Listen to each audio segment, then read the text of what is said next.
Ideas for a Thanksgiving entree/meal for $5. I got unexpectedly invited to a family Thanksgiving get-together. Unexpected BC. They are kind but we are not close at all and barely talk, so I was not prepared. I really want to attend but my family member is hosting it at their home and I feel like it would be extremely rude to show up empty-handed, so I want to bring something but I am completely broke until I get paid in December. Like, checking in savings both empty broke. I have $5.75 to my name and I'm wondering if anyone has any ideas for a halfway decent meal or treat that I could bring where it, or the ingredients, are around that much. I do live by a Family Dollar for groceries. I unfortunately don't have any groceries myself though. The only food I have left is white rice and spices lol, and to be frank I kind need to save that for myself this month. My idea was to see if I can find a pre-made dough roll for either cookies or rolls/croissants or something like that and then bake a batch of those. I know Texas toast is also pretty inexpensive garlic bread, though I'm worried that would be embarrassing if I cooked and brought since it might be really obvious what it is or recognizable. Another concern I have is that my family doesn't know I struggle financially, so I don't want to accidentally bring something that offends them by looking cheap or like I just didn't want to spend money, if that makes sense. Frown. I'm hoping to finagle something that looks intentional even though my budget is really tight. Appreciate any ideas, or if anyone else is doing something similar. Is my boyfriend using me? Me and my boyfriend have been dating for 6 months and I'm getting really tired of his behavior towards me, but I just can't let go of him because of how much I love him. I always do whatever my boyfriend wants, including sex. All kinds. However, like 2 months ago I've started not wanting to do it often anymore and he doesn't like it when he asks to see a pic of me naked and I say no. He begs me and goes all sad if I still say no, and if I say no to sex any kind sometimes he calls me boring and sometimes gets sad.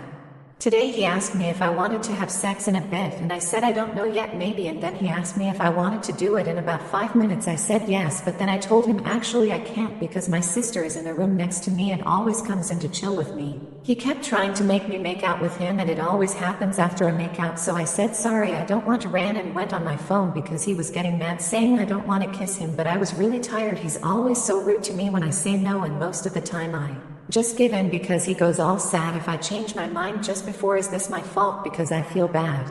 Ida for leaving my house to my child, not my spouse. Hello all, long-time reader, first-time poster. I, 36F, and my husband, 37 meters, have one child, 1F. Shortly after our daughter was born, my mother passed away. I was devastated. We were living in a one-bedroom co-op apartment that she bought for me. We live in one of the most expensive cities in Canada. She did this so we would have an affordable place to live and be able to save. To safeguard the apartment in the event of a divorce, I did sign a promissory note that basically says I owe her the money for the apartment that would be called in if my husband were to ever make a claim on the apartment. Anyways, it's been a year and we have settled into the house, which is also my childhood home. It's no McMansion but is a lovely home in a good area, etc. We are incredibly lucky as this is not something we ever could have afforded on our own unless we won the lottery.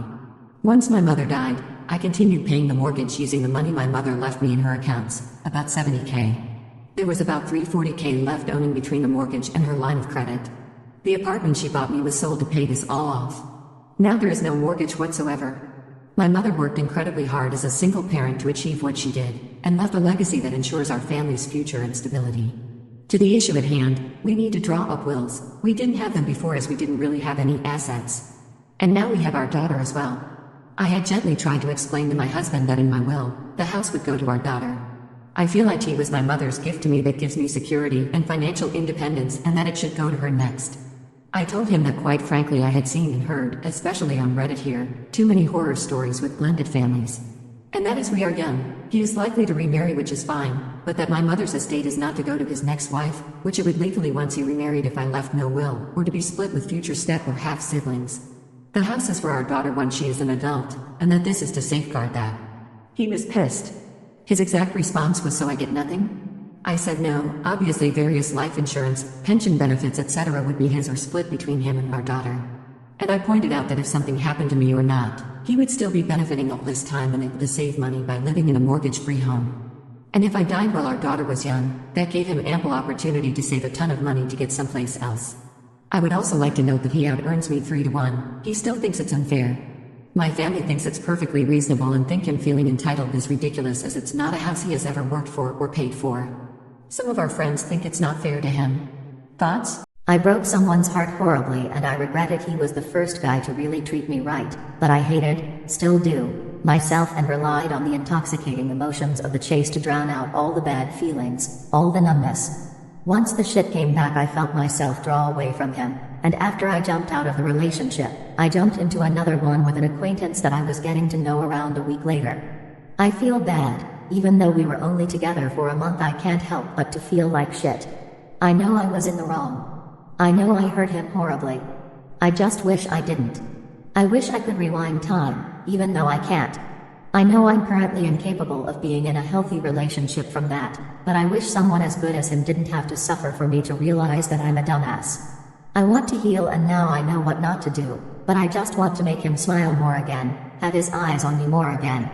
I can get him to laugh every now and then, but almost everything is far more sanitized than it was. Understandably so. I know he won't be reading this, but I really want to tell him that I'm sorry and that he still means a lot to me. I just know I shouldn't. I don't want to make him uncomfortable, but even still. Like, fuck, why am I like this? And please, if you have used relationships, or tried to drown out all of the shitty feelings inside like I have, please stop. You're just gonna cause so much unnecessary pain. I just realized it now and got out of a relationship before stuff went sour. But thank you to the one I broke the heart of for showing me kindness and compassion in both past and present. You are a saint and only deserve the best. When do cameras in the home start to get creepy? Or when are they a mechanism for control? I, 26F, just flew home for the holidays, and I took a shower and changed in my room at my dad's house. Later on tonight, I realized there was a camera facing outside but angled so that at night, it records the reflection inside.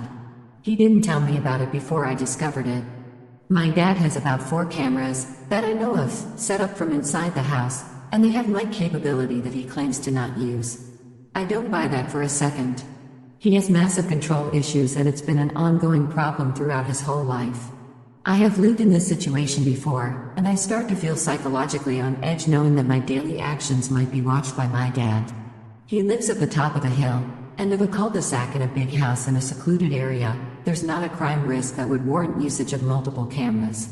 Maybe 1 or 2 outdoor cameras?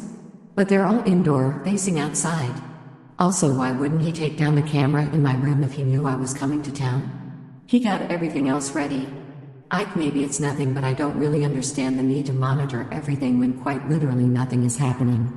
I don't know how to relax, and part of me is genuinely worried that my dad is creepy. My mind goes to the worst place. This is not the first time I have felt this suspicion. Is there ever an instance where it isn't creepy? Is this normal in some homes? I know my dad is a control freak, but I really want to believe he's not a creep. Either way, I think it's harmful. Cameras don't belong in healthy living spaces. I'm sick of everyone forgetting my birthday. My birthday was last week and, to put it simply, was a lot less fulfilling than I thought it would be this year. This was the first year where I had a friend group, a supportive partner, and my family back in my life. I was inpatient for 2.5 weeks earlier this spring/summer, and everyone finally started to see me as a human and not something to fulfill tasks and chores. My dad gave me a card the day before my birthday with a lot of money in it. He's always been sweet and never forgets. This year, this was all I heard from him, though, and didn't actually even see him to celebrate at all. My mom gave me a card with some money and then complained to me about said money the same day. My partner gave me a notebook they wrote 2 pages in for me to fill out along with a box of more notes to fill out. They want us to be able to log our memories together, and I appreciate the sentiment but genuinely expected more. They didn't get me a card or mention a cake or anything of the sort. For context, I baked them a custom cake for their birthday, surprised them with flowers, painted them a very personal hoodie, wrote them a card, went out with their friends and all celebrated together, and then some. They did kindly take me out to dinner for mine and we got some cookies afterwards, but I still felt so deeply sad. My brother saw me in person and only texted me, never giving me a card or even saying anything, although I got him stuff and his children. My relatives never sent me cards or texts, although they drove hours to see my brother and gift him things. Nothing from friends except when one asked to spend the night over the weekend and I was talking about how work went on my birthday before they awkwardly looked down and wished me a happy belated birthday. I had baked them a custom cake and gotten them a card for theirs, too. This morning I woke up with wet cheeks as I had cried in my sleep. Only hours later did I realize this was just a dream. I had a surprise party with a beautiful cake, warm ambient lighting, surrounded by loved ones happily singing with smiling faces. I was smiling so hard my face hurt and my eyes were teary. I don't remember what the cake said, but it was white with red writing and I cherished it deeply. I've never gotten a cake before. Maybe next year I'll bake myself a cake that looks like that one and get myself a card and a bouquet.